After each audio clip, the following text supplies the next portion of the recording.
வணக்கம் மக்களே! இந்த வீடியோல நம்ம சில பங்குகள் பற்றியான முக்கிய அப்டேட்ஸ் எல்லாம் டிஸ்கஸ் பண்ண போறோம். ஒன்னொன்னா நம்ம பார்ப்போம். அதெல்லாம் பார்க்கறதுக்கு முன்னாடி இன்னைக்கு நம்ம மார்க்கெட் பெர்ஃபார்மன்ஸ டிஸ்கஸ் பண்ணுவோம். ரொம்ப முக்கியம். ஏன்னா, இப்போதைக்கு நம்ம மார்க்கெட்டோட ட்ரெண்ட் பார்த்தீங்கன்னா, சேஞ்ச் ஆயிட்டு வந்துட்டு இருக்கிறத நம்ம தொடர்ந்து பேசிட்டே தான் வந்துட்டு இருக்கோம்.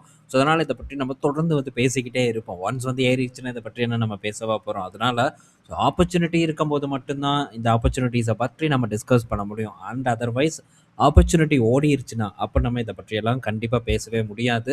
அப்போ பொறுமைய தவிர வேற எதுவும் நம்ம எதிர்பார்க்கவே கூடாது. ஸோ பொறுமையா உட்காந்து வேடிக்கை பார்த்துட்டே இருக்கிறதுக்கான ஒரு காலம் வரும். வரும்போது அத நம்ம பண்ணுவோம். இப்ப சான்ஸ் இருக்கு. சான்ஸ யுட்டிலைஸ் பண்ண ட்ரை பண்ணுவோம். ஸோ இன்னைக்கு நிஃப்டி 50 240 பாயிண்ட்ஸ் வரைக்கான ஏற்றத்த குடுத்திருக்கு. பேங்க் நிஃப்டி ஒரு 800 பாயிண்ட்ஸ் 793 பாயிண்ட்ஸ் வரைக்கான ஏற்றத்த குடுத்திருக்கு.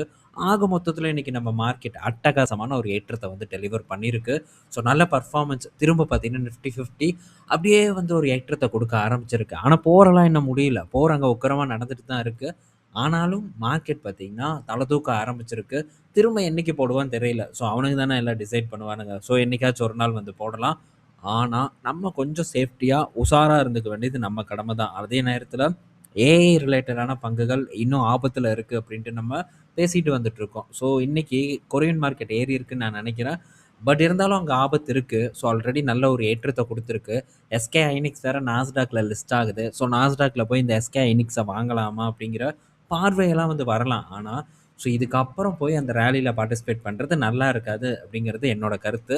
ஸோ பார்ட்டிசிபேட் பண்ணலாம்னு நெனைச்சீங்கன்னா தாராளமா பண்ணிக்கோங்க. உங்க விருப்பம் தான். பட் என்ன பொறுத்தவரைக்கும் அது ஆபத்து. அடுத்தது எஃப்ஐஐஸ் பாருங்க. இன்னைக்கு டேல நல்ல ஒரு பையிங் பண்ணியிருக்காங்க. 2600 கோடி நம்ம மார்க்கெட்ல இன்ஃப்யூஸ் பண்ணியிருக்காங்க. ஸோ ரீசன்ட் டேஸா எஃப்ஐஐஸ் நம்ம மார்க்கெட்ல பணத்த போட்டுட்டு வந்துட்டு இருக்கிறத நம்மளால கணிக்க முடியுது, கவனிக்க முடியுது. ஸோ நேத்து வெறும் 500 கோடிக்கு வித்திருந்தாங்க. ஆனா, அதற்கு முந்தைய தினம், இன்றைய தினம் அப்படின்ட்டு கன்டினியூஸா பார்க்கும்போது எஃப்ஐஐஸ் நம்ம மார்க்கெட்ல பணத்த இறக்கிட்டு இருக்காங்க. இது ரொம்பவே ஒரு அருமையான நல்ல விஷயம். ஸோ இது திரும்ப வரலாம். அதுக்கப்புறம் கொஞ்சம் பாஸ் ஆகலாம். அதுக்கப்புறம் அகைன் பார்த்தீங்கன்னா, ஃப்ளோ உள்ள வருவதற்கான வாய்ப்பு இருக்கு. ஸோ எந்த அளவுக்கு ஏஐல செல்லிங் நடக்குதோ, அந்த அளவுக்கு நம்ம மார்க்கெட் பெனிஃபிட் அடைவதற்கான வாய்ப்பு ரொம்ப அதிகமா இருக்கு அப்படின்னு தான் நான் நம்புறேன். ஸோ நடக்குதாங்கிறத பார்ப்போம். தொடர்ந்து கவனிச்சுட்டும் வருவோம். ஓகே. ஸோ இன்னைக்கு டேல அமெரிக்கா பங்குகள் அப்படின்னு பார்க்கும்போது, ஸோ இந்த இன்டெல் எல்லாம் கொஞ்சம் சரிவடைஞ்சிருக்கு. இத பற்றி நான் நாளைக்கு ரீட்டெயில் ஆப்ஷன் குளோபல்ல டிஸ்கஸ் பண்றேன். ஸோ இந்த வீக் ஃபுல்லாவே ரொம்ப டைட்டான ஒரு ஷெட்யூல். ஸோ வொர்க் பார்த்தீங்கன்னா போயிட்டே இருந்தது. அதனால தான் பெருசா எதுவும் பண்ண முடியல. நாளைக்கு லீவு, நாளான்னைக்கு லீவு. ஸோ அதனால நாளைக்கு நம்ம ரீட்டெயில் ஆப்ஷன் குளோபல்ல டிஸ்கஸ் பண்ணுவோம். ஒரு ஒரு யுஎஸ் மார்க்கெட் அப்டேட்ட பற்றி. அண்ட் அதே நேரத்தில மெம்பர்ஷிப்லயும் பார்த்தீங்கன்னா, வீடியோஸ் பிளான் பண்ணியிருக்கேன். அப்டேட் பண்றேன். ஸோ அது பார்த்தீங்கன்னா, டொமஸ்டிக் நம்ம நாட்டு நிறுவனத்த பற்றியான அப்டேட் தான் இருக்க போகுது. ஸோ குளோபல் மார்க்கெட் அப்டேட்ட பொறுத்தவரைக்கும் மெம்பர்ஷிப்ல 3 அப்டேட் குடுத்தாச்சு. ஸோ இப்போதைக்கு அதுதான். அண்ட் ஃபாலோ அப் அப்டேட் பார்த்தீங்கன்னா, தொடர்ந்து நம்ம எப்போ ஒரு முக்கியமான ஒரு நிகழ்வு வருதோ, அப்பலாம் டிஸ்கஸ் பண்ணத்தான் போறோம். அண்ட் டொமஸ்டிக் மார்க்கெட்ல எப்போ நான் சான்ஸா ஃபீல் பண்றேனோ, அந்த அப்டேட்டையும் உங்க கூட நான் டீட்டெயில்டா ஷேர் பண்றதுக்கு ட்ரை பண்றேன். ஓகே. ஸோ இப்போ நம்ம ஃபர்ஸ்ட் சில பங்குகள் பற்றி நம்ம டிஸ்கஸ் பண்ணுவோம். அதுக்கப்புறம் அப்டேட்குள்ள ஓடுவோம். ஸோ ஃபர்ஸ்ட் பார்த்தீங்கன்னா, இன்னைக்கு டேல டாக்டர் ரெட்டி நல்ல ஒரு சரிவ சந்திச்சது. எல்லாரும் பார்த்திருப்பீங்கன்னு நான் நினைக்கிறேன். கிட்டத்தட்ட இன்னைக்கு டேலியும் ஒரு 2, 2.5% வரைக்கான சரிவ குடுத்திருந்தது. எண்ட் ஆஃப் த டேல பார்க்கும்போது ஒரு 1, 1.5% வரைக்கான ஒரு இறக்கத்த குடுத்திருந்தது டாக்டர் ரெட்டி. ஸோ இதில இருக்கக்கூடிய பிரஷர பத்தி நம்ம டிஸ்கஸ் பண்ணோம். ஸோ 2% வரைக்கான இறக்கத்த தான் இன்னைக்கு டேல டெலிவர் பண்ணியிருக்கு. ஸோ இதில இருக்கக்கூடிய பிரஷர்ஸ் அண்ட் ஆபத்த பற்றி நம்ம பேசியிருக்கோம். அண்ட் சேம் டைம் பார்த்தீங்கன்னா, இவங்களோட மேனுஃபேக்சரிங் பார்ட்னரான ஒன் சோர்ஸ்ல இன்னைக்கு டேல வேற லெவலான ஒரு வொலடைல் இருந்தது. ஸோ எத்தன பேர் பார்த்திருப்பீங்கன்னு தெரியல. மேபி கையில வச்சிருக்கிற நபர்கள் பார்த்திருப்பாங்கன்னு நான் நினைக்கிறேன். ஸோ இன்னைக்கு போட்டு பொளந்தாங்க. 5, 6% வரைக்கான இறக்கம் இன்னைக்கு ஒன் சோர்ஸ்ல நடந்தது. ஆனா அருமையான ஒரு சூப்பரான ஒரு ரெக்கவர் பார்த்தீங்கன்னா, இன்னைக்கு ஒன் சோர்ஸ்ல ஏற்பட்டிருக்கு. ஏன்னா, ஸோ நான் முன்னாடியே சொன்னேன். இந்த ஒன் சோர்ஸ்ல இந்த வொலடைல் நடக்கிறதுக்கு முன்னாடியே நம்ம டிஸ்கஸ் பண்ணது தான். ஏன்னா, ஸோ இந்த ஒன் சோர்ஸ் பொறுத்தவரைக்கி டாக்டர் ரெட்டி மட்டுமே மேனுஃபேக்சரிங் பார்ட்னர் கிடையாது. ஸோ டாக்டர் ரெட்டியோட சேர்ந்து இன்னும் பல நிறுவனங்கள் இருக்கு. ஸோ குளோபல் ஃபிலிம்ஸா இருக்கட்டும், நம் நாட்டு நிறுவனங்களா இருக்கட்டும், பல நிறுவனங்கள் செமாக்ளூடைட்ட பேஸ் பண்ணி ஒன் சோர்ஸ்க்கான நிறுவனம் அதாவது பார்ட்னரா இருந்துட்டு இருக்காங்க. ஸோ அதே மாரி அவங்களுடைய கெப்பாசிட்டியும் எக்ஸ்பேண்ட் பண்ணிட்டே தான் போயிட்டு இருக்காங்க. ஸோ இப்போ டாக்டர் ரெட்டியோட உற்பத்தி பாதிக்கப்பட்டாலும் கூட, அந்த ஒரு உற்பத்திய மற்ற நிறுவனங்களுக்கு அலோகேட் பண்றதுக்கான வாய்ப்பு இருக்கு. ஸோ இதெல்லாம் ஒரு சின்ன ஒரு அப்டேட் தான். இத நம்ம தெரிஞ்சுக்கணும். ஸோ இன்னைக்கு டேல நல்ல ஃபால் இருந்தது. பட் தொடர்ந்து ஃபால் இருந்ததுன்னா, நான் திரும்ப கூட கொஞ்சம் பொசிஷன் பில்ட் பண்ணலாம் அப்படின்னு தான் நான் நெனச்சேன். பட் நடக்கல. மேபி நடந்ததுன்னா, திரும்ப என் ஆவரேஜ் பிரைஸ்க்கு கீழ வந்ததுன்னா, ஸோ நான் பண்ணுவேன். பண்ணும்போது அந்த அப்டேட் உங்க கூட ஷேர் பண்றேன். ஓகே. ஸோ அடுத்தது பார்த்தீங்கன்னா, பிஜி இன்வீட். ஸோ இத பற்றி நண்பர்கள் பார்த்தீங்கன்னா, தொடர்ந்து வந்து 2 நாளா கேட்டுக்கிட்டே தான் இருக்காங்க.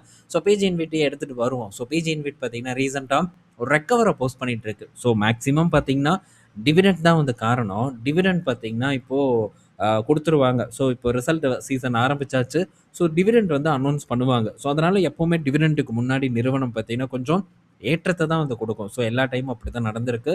ஸோ இப்பவும் அதுதான் வந்து நடக்குது. ஸோ இந்த பிஜி இன்வீட்ட பற்றி திரும்ப பேசுங்க அப்படின்னாங்க. ஸோ பிஜி இன்வீட்ட பொறுத்தவரைக்கும் பெருசா ஒண்ணும் இது இல்ல. ஸோ இந்த பிஜி இன்வீட்ட எப்படி நம்ம ஹோல்டு பண்றதுக்கான நம்பிக்கைய ஏற்படுத்தணும் அப்படிங்கிறத பற்றி நம்ம பார்ப்போம். ஸோ பிஜி இன்வீட் இப்ப என்ன ரெவென்யூ பண்றாங்க?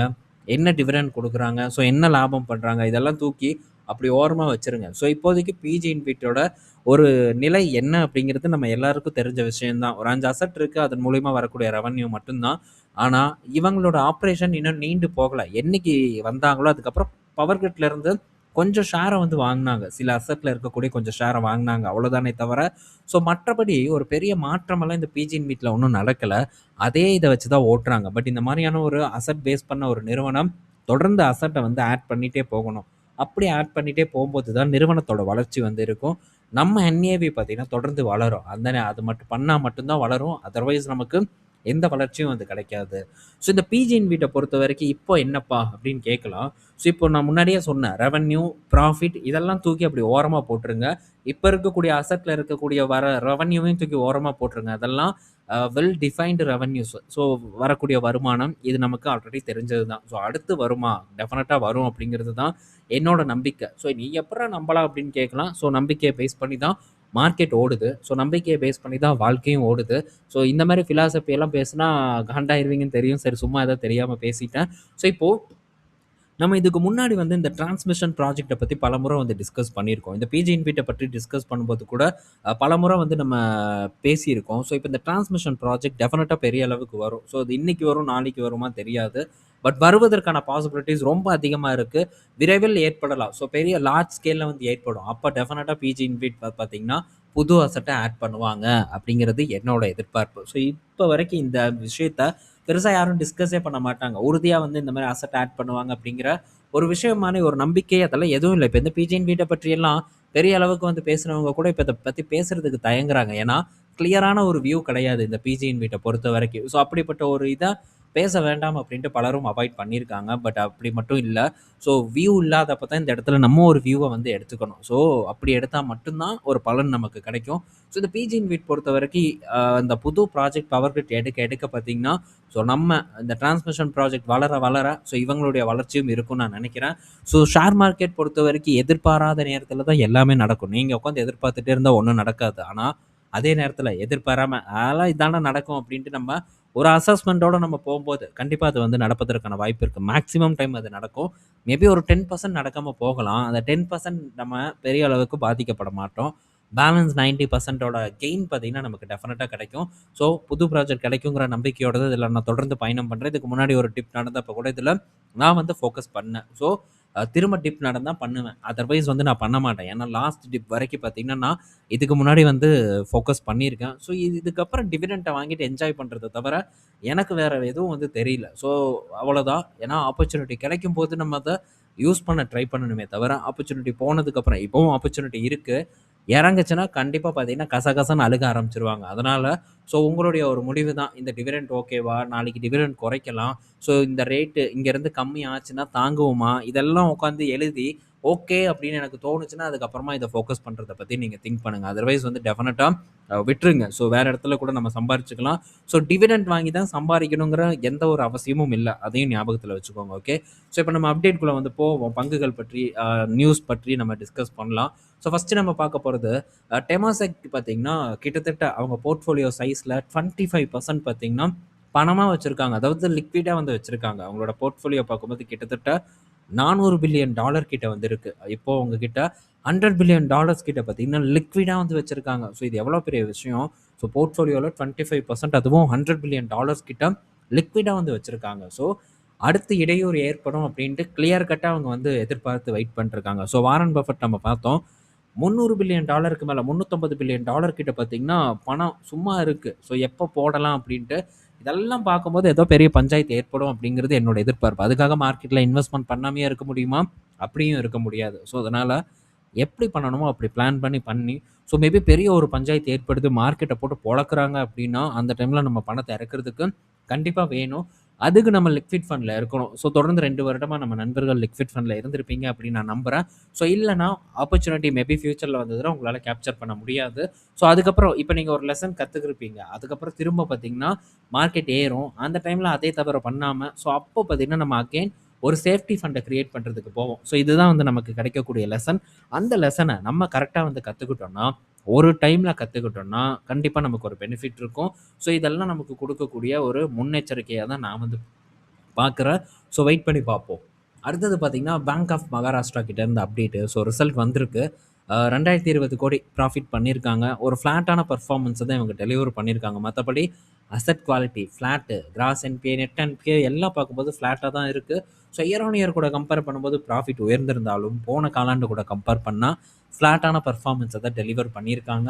ஸோ வேல்யூவேஷனும் எல்லாம் அந்த அளவுக்கு சிறப்பெல்லாம் இல்ல. ஸோ இதெல்லாம் வந்து நம்ம ஸ்கிப் பண்ண வேண்டிய ஒரு நிறுவனம் தான். ஸோ இந்த இடத்துல பெரிய அளவுக்கு நம்ம போய் உள்ள டைவ் அடிக்கணும் அப்படிங்கிற ஒரு அவசியம் இல்ல. ஏன்னா, இத காட்டிலும் நல்ல நல்ல பிஎஸ்யூ பங்குகள் பார்த்தீங்கன்னா, அட்ராக்டிவான இடத்துல இருக்கு. ஆனா, நீங்க பாருங்க அதெல்லாம் காட்டிலும் இந்த மாரியான பங்குகள் ஒரு நல்ல ஏற்றத்த குடுத்துருக்கும். ஸோ இதுதான் பார்த்தீங்கன்னா ட்ராப்பு. இந்த ட்ராப்ல போய் நம்ம மாட்டுனோம்னா, எந்திரிக்கவே முடியாது. ஸோ கேர்ஃபுல்லா நம்ம அடுத்த பக்கம் போலாம். சில பேரெல்லாம் வந்து கேட்குறாங்க, HDFC பேங்க் பத்தி சொல்லுங்க பிரதர். கொட்டாக் பேங்க் பத்தி சொல்லுங்க பிரதர். இப்ப நல்ல புக் வேல்யூல இருக்கேன்ட்டு. ஸோ நான் இதுக்கு முன்னாடி HDFC பேங்க் இறங்குனப்ப என்ன டிஸ்கஸ் பண்ணேன், கோட்டாக் பேங்க் கீழ இறங்குனப்ப நான் என்ன டிஸ்கஸ் பண்ணேன் அப்படிங்கிறத பாருங்க. ஸோ இறக்கத்துல வந்து நீங்க எதுவுமே கேட்க மாட்டேங்கிறாங்க. அது வந்து திரும்ப ஏறுனதுக்கு அப்புறம் தான் அந்த ஒரு நம்பிக்கையே வருது. இறக்கத்துல சொன்னா இன்னும் இறங்கும். இதெல்லாம் எதுக்கு போய் வாங்கிட்டு வேஸ்ட் அப்படிங்கிற ஒரு மைண்ட் செட்டுக்கு போறாங்க. ஸோ இறக்கத்துல ரொம்ப ஆர்வமா இருங்க. ஏற்றத்துல உங்க ஆர்வத்த கம்மி பண்ணுங்க. ஸோ ஏற்றத்துல தான் இங்க பலருக்கும் ஆர்வம் வருது. HDFC வாங்கலாமா? புக் வேல்யூ 2ல இருக்கே. ஸோ கோட்டாக் இதெல்லாம் வந்து தவறான ஒரு அணுகுமுறையா நான் வந்து பார்க்குறேன். இத நான் திரும்ப திரும்ப சொல்லிட்டு இருக்கேன். வருட கணக்குல சொல்லிட்டு இருக்கேன். எவ்வளோதான் சொன்னாலும் பார்த்தீங்கன்னா, இதன் பற்றியான புரிதல் ஏற்படுறதில்ல. ஸோ உங்க விருப்பம் தான். எப்ப தோணுதோ அப்ப நீங்க வந்து அத ஃபோக்கஸ் பண்ணிக்கலாம். ஓகே. ஸோ அடுத்தது பார்த்தீங்கன்னா, எல்&டி ஃபினான்ஸ் கிட்ட இருந்து அப்டேட் வந்திருக்கு. ஸோ எல்&டி ஃபினான்ஸோட ரிசல்ட் பார்த்தீங்கன்னா, பெட்டரான ஒரு ரிசல்ட்டு. ஸ்லோவான ஒரு குரோத் போன காலாண்டு கூட கம்பேர் பண்ணும்போது, ஒரு சின்ன ஒரு குரோத் நடந்திருக்கு. ஓகே, குரோத் இல்ல அப்படின்னு நம்ம சொல்ல முடியாது. அதே நேரத்தில Q1 ப்ராஃபிட் இப்போ இயர் ஆன் இயர் கூட கம்பேர் பண்ணும்போது கிட்டத்தட்ட 29% வந்து உயர்ந்திருக்கு. எல்&டி ஃபினான்ஸ பொறுத்தவரைக்கும். ஸோ எல்&டி ஃபினான்ஸ் தரமான ஒரு பெர்ஃபார்மன்ஸ குடுத்துட்டுருக்கு. ஸோ கோல்டு ஃபினான்ஸ்லயும் இறங்கியிருக்காங்க. நம்ம இதுக்கு முன்னாடி பார்த்தோம்னு நான் நினைக்கிறேன். கோல்டு ஃபினான்ஸ் ஏதோ ஒரு அக்விசிஷன் மூலியமா வந்து இறங்கியிருக்காங்க அப்படின்னு தான் நான் நினைக்கிறேன். மறந்துட்டேன். இத தொடர்ந்து போர்ட்ஃபோலியோல இருந்ததுன்னா, மறக்காம நம்ம வச்சிருக்கலாம். பட் இது வந்து போர்ட்ஃபோலியோல இல்ல. ஸோ அதனால பார்த்தீங்கன்னா, ஒரு ஞாபக மறதி. ஓகே. ஸோ 916 கோடி ப்ராஃபிட் பண்ணியிருக்காங்க. Quarter on quarter 100 crores year on இயர்ல 200 கோடி கிட்ட அதிகப்படியான லாபத்த எல்&டி பார்த்தீங்கன்னா ரெஜிஸ்டர் பண்ணியிருக்கு. ஸோ பெட்டர் பெர்ஃபார்மன்ஸ டெலிவர் பண்ணியிருக்கு. ஸோ ஃபர்தரா இப்போதைக்கு என்பிஎஃப்சி எல்லாம் பார்க்கும்போது ரொம்பவே பாசிட்டிவா இருக்கு. இங்க பாருங்க எங்க கிடக்குதுன்ட்டு. ஷேர் பிரைஸ் ஆல்மோஸ்ட் உச்சத்துல இருக்கு. மார்க்கெட் சரிவடைஞ்சும் கூட உச்சத்துல இருக்கு. ஒரு குவாலிட்டியான நிறுவனம். ஸோ தவிர்ப்பது பெட்டர் என்ன பொறுத்தவரைக்கும். அடுத்தது மில்கி மிஸ்ட்டோட ஐபிஓ. ஸோ மில்கி மிஸ்ட்டோட ஐபிஓ இந்த மாதம் இறுதி இல்லன்னா அடுத்த மாதத்துல வரும் அப்படின்ட்டு எதிர்பார்க்கப்படுது. ஸோ இந்த மில்கி மிஸ்ட் ஐபிஓ வரட்டும். நம்ம இப்ப ஐபிஓவே வந்து பெருசா டிஸ்கஸ் பண்றது இல்ல. ஸோ ஏன்னா மார்க்கெட் ரொம்ப கொஞ்சம் அப்படி இப்படின்னு இருக்கிறனால தான் நம்ம பெருசா டிஸ்கஸ் பண்றது இல்ல.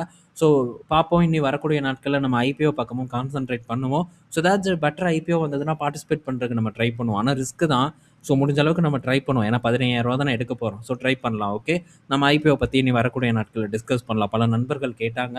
பட் நம்மளால பண்ண முடியல. ஸோ இன்னும் தொடர்ந்து வந்து நம்ம டிஸ்கஸ் பண்ணுவோம் ஐபிஓக்கள பத்தி. அடுத்தது ஸோ ஹோண்டா பார்த்தீங்கன்னா, ஒரு 2லிருந்து 3 பிரீமியம் மோட்டார் சைக்கிள வந்து நம்ம நாட்டுல இந்த வருடத்துல இறக்க போறதா சொல்லியிருக்காங்க. அது போக ஒரு எலக்ட்ரிக் வண்டியும் வந்து இறக்க போறதா அப்டேட் வந்து குடுத்துருக்காங்க. ஸோ ஆக்டிவா மாரி எலக்ட்ரிக் வண்டிய இறக்குனாங்கன்னா, டெஃபினட்டா ஹோண்டா வெற்றி அடையும். அதர்வைஸ் கண்டிப்பா வெற்றி அடைவதற்கான வாய்ப்பில்ல. ஸோ இப்ப என்ன ட்ரெண்டோ அத புடிச்சுட்டு போறதுக்கு இந்த நிறுவனங்களுக்கு என்ன தயக்கம் அப்டின்ட்டு தெரியல. ஸோ அத புடிச்சா மட்டும் தான் வெற்றி கிடைக்கும். அதர்வைஸ் டெஃபினட்டா வெற்றி கிடைக்காது. ஸோ என்னத்த தான் பண்றாங்க அப்படிங்கிறத நம்ம பொறுத்திருந்து பார்ப்போம். புதுசா நான் டிசைன் பண்றேன், அப்படி பண்றேன், இப்படி பண்றேன்னா, ஃபெயிலியர் ஆகுறதுக்கான வாய்ப்பு தான் ரொம்ப அதிகமா இருக்குங்கிறத கண்டிப்பா புரிஞ்சுக்கணும்.